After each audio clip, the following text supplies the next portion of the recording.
নমস্কাৰ সকলোকে অগ্নিনাভ শিৱ মন্দিৰলৈ স্বাগতম। আজি আমাৰ অগ্নিনাভ বাবাৰ 9 বছৰ সম্পূৰ্ণ হল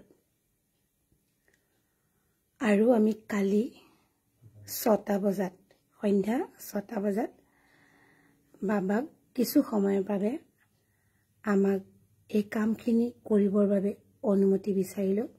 যিহেতু আমাৰ এই কামখিনি কৰোঁতে যথেষ্ট সময় লাগিলে, সম্পূৰ্ণ কাম হোৱাৰ পিছত আমি মুচি কাচি বাবাক পুনৰ আহ্বান জনাই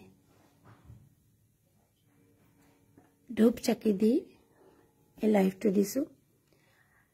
কালিৰ পৰা খোৱাই নাই আৰু খোৱাও নাই। কালি দিনটো তেনেকেই থাকিলো, একোৱেই খোৱা নাই এতিয়ালৈকে।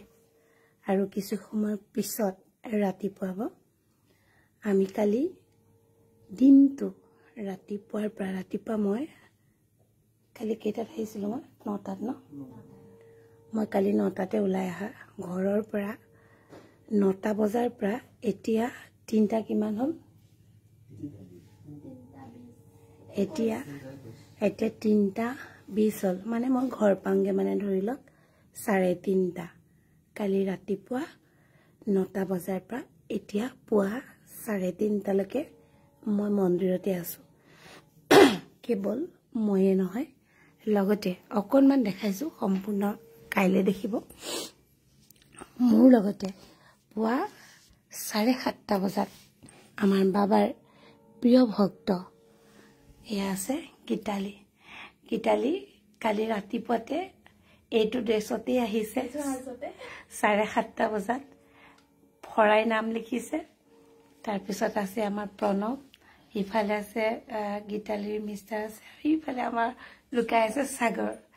আমি আটাইকেইটা মিলি এয়া 3:30 20লৈকে আমি বাবাৰ কৰ্ম কৰা হ'ল, মোচা কোচা কৰা হ'ল, সকলোখিনি কৰা হ'ল। তাৰপিছত এতিয়া আৰু নুশুমগে চাগে, আৰু কিনো 2 ঘণ্টা শুম। আকৌ ৰাতিপুৱা আহিম, আকৌ বাবাক সজাম, পূজা কৰা হ'ব নিৰ্মালী স্থানত। কাইলৈ কিবা টোপনিয়াম, খালি ক'ব নোৱাৰো দেই। যি কি নহওক, সকলোৰে মংগল হওক। আৰু অগ্নিনাভ বাবাৰ যিসকল পৰম ভক্ত, সেই সকলো ভক্তকে বাবাই আশীষ প্ৰদান কৰক।